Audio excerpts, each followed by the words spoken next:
안녕하세요. 장창호 삼국유사. 지난 시간 흥덕왕 편에 이어서 오늘은 궁파와 염장에 대해서 말씀드리겠습니다. 궁파, 임금의 이름이 아닙니다. 여러분 잘 아시는 지금의 완도의 당나라 군사들과 해적들을 물리치는 데 굉장한功을 세운 장보고의 어린 시절 이름이 궁파입니다. 장보고의 어머니는 궁파를 또 궁복이라고 불렀습니다. 자, 여러 가지 이름이 있습니다. 삼국사기에는 장보고라고 기록이 되어 있고 삼국유사에는 궁파 혹은 궁복으로 나옵니다. 이 삼국유사 이야기이기 때문에 궁파라고 지칭을 해서 진행을 하도록 하겠습니다. 자, 장보고인 궁파. 궁파의 어머니가 누구의 아이를 낳습니까? 우리 어린 해공왕이 여염에서 아름다운 여인을 만나서 하룻밤을 자고 다음날 일어났을 때, 자, 해공왕은 시해를 당하는데 그 하룻밤을 자고 난 이 여인이 궁파의 어머니죠. 이 어머니가 궁파의 형을 낳습니다. 그러니까 형이 바로 해공왕과 어머니의 아들입니다. 그래서 형이 왕족인 셈이죠.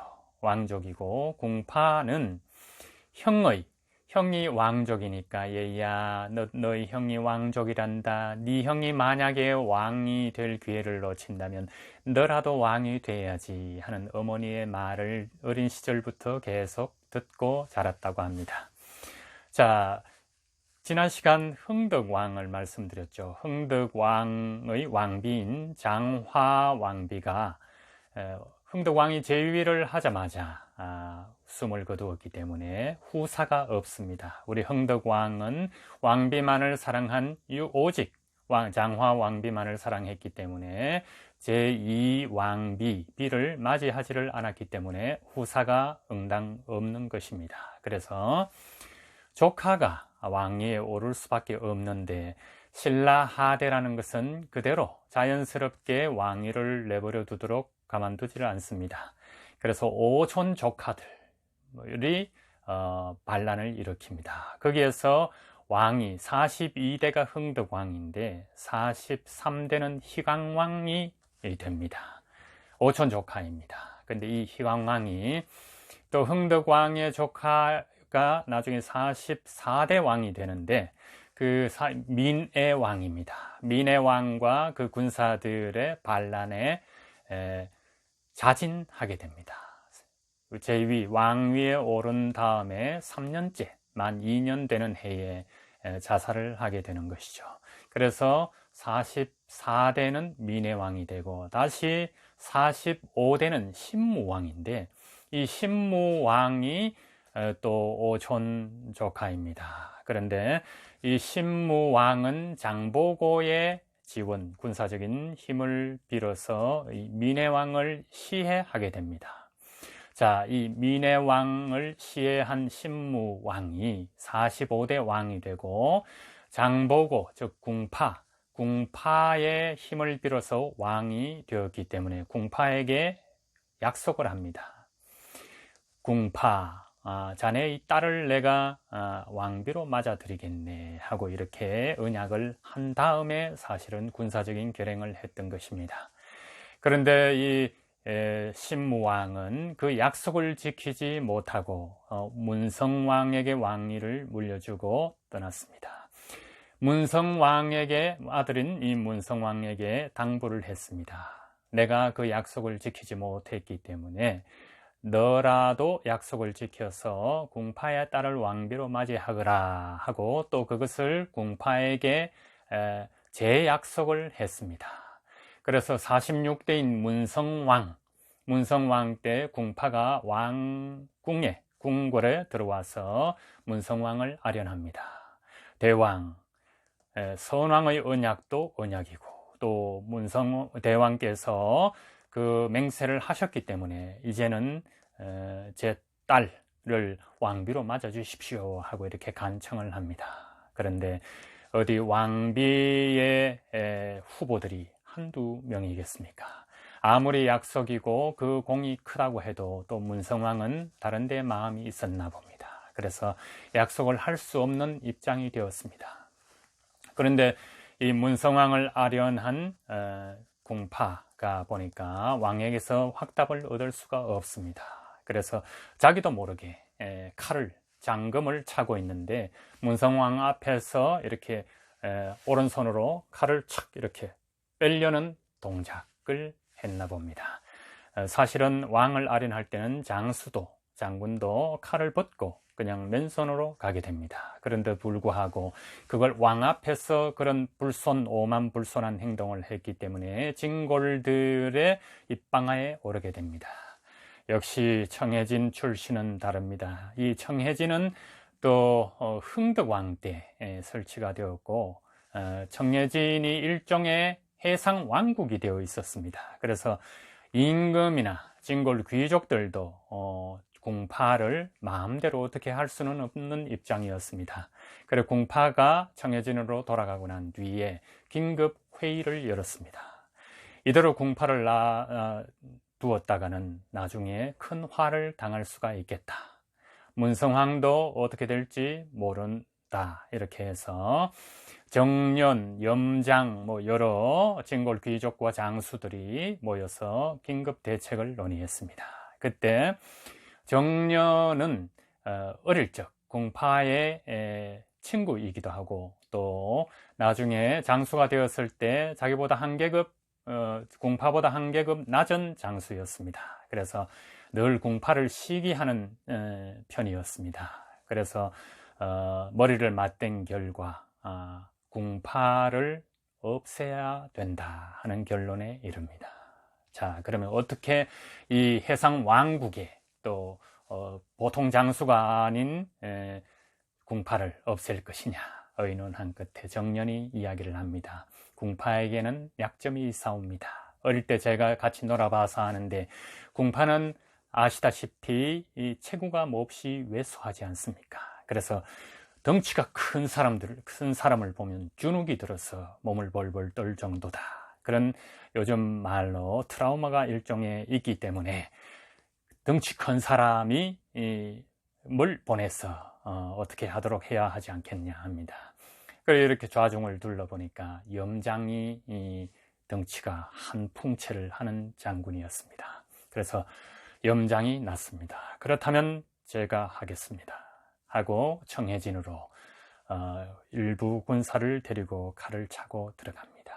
근데 궁파가 막사에서 바로 들어오라고 할 리가 없습니다. 현장 바닥에서 굴렀기 때문에 언제 어떤 일이 일어날 줄 알고 있기 때문입니다. 또 때가 어느 때입니까? 신라하대 반란과 모반의 피가 난무하는 시기 아닙니까? 그래서 바로 들어오라는 말을 하지 않고 안에서 밖에서 문답을 주고받습니다. 확인을 하는 거죠. 신원 확인을. 그런데 확인을 해보니까 염장이 칼을 차지도 않고 또 궁파가 혁명을 일으키려고 했었죠. 왜? 딸을 왕비로 삼아주지 않기 때문에 다음 날 혹은 며칠 뒤에 거사를 일으킬 계획을 하고 있었습니다. 그래서 이 염장 장군은 문성왕이 나를 버렸다, 배신했다. 사실은 나는 충성을 맹세하려 했으나 그래서 딸을 당했기 때문에 궁파 장군에게 온몸을 심신을 의탁하러 왔고 궁파 장군의 뜻에 나는 따라서 어떤 일이든지 결행할 태세로 왔다 하고 하니까 궁파가 안심을 하고 들여보내줍니다. 물론 장군은 맨손으로 왔습니다. 궁파의 긴 칼은 침상 옆에 있습니다. 자, 궁파가 염장을 보니까 덩치가 너무 큽니다. 기가 질립니다. 그럼에도 불구하고 자신에게 의탁하러 온 염장 장군을 호탕하게 맞아들입니다. 자, 궁파가 제일 좋아하는 게 뭡니까? 술입니다. 막걸리입니까? 동동 주겠죠.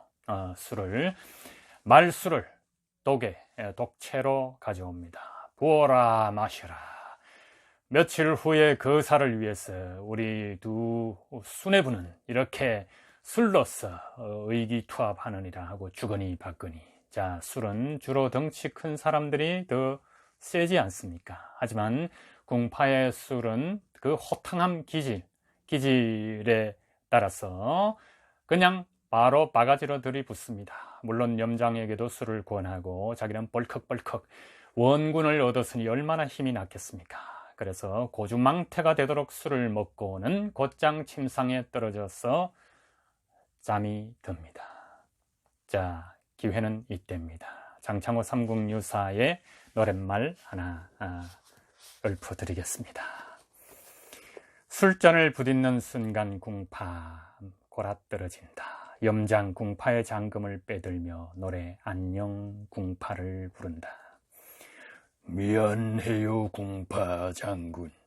남다른 총명함도 지나친 야심도 술에 젖으면 길을 잃고 눈앞에 출세도 빈틈없는 계산도 술에 빠지면 허물어지지. 내가 할 일은 단 하나, 기회는 지금이야. 반란의 나팔 불기도 전에 궁파는 사라지고 나는 나무리. 미안해요 궁파 장군. 왕에게 무리한 약속 추궁하니 당연히 왕의 눈에 가시. 중마고우 정년이 나를 추천해서 이 순간이 지나고 나면 원래 그 자리로 돌아가려니 날 원망 말고 때를 탓하시오. 역사에는 장군이 남을지 몰라도 현실은 내가 품을게요. 미안해요 궁파 장군. 이만 안녕. 하면서 침상에 있던 궁파의 잠금을 꺼내서 술에 골아떨어진 궁파의 목을 땁니다. 자, 이렇게 해서 해상 대장 황제 장보고 궁파의 운명은 거사를 앞두고 술 때문에 모든 게 수포로 돌아갔습니다. 자, 염장 장군은 바로 궁파에 훈련된 군사들을 이끌고 군사들이 모반을 했을 경우에는 치명적으로 거의 혁명에 성공하지 않으면 다 죽음을 당하거나 투옥을 당합니다. 그래서 염장 장군이 군사들이 추앙하던 자신의 장수인 궁파가 죽임을 당했음에도 불구하고 군사들은 염장 장군을 따라서 바로 궁궐로 들어갑니다. 자, 그래서 궁파의 호시탐탐한 그 야심은 꺾이고 또 그의 딸은 왕비가 되려고 왕을 추궁하기까지 했던 그의 딸은 문성왕이 맞아들이긴 했으나 왕비가 아닌 궁녀로 맞아들입니다. 자, 일종의 수모입니다.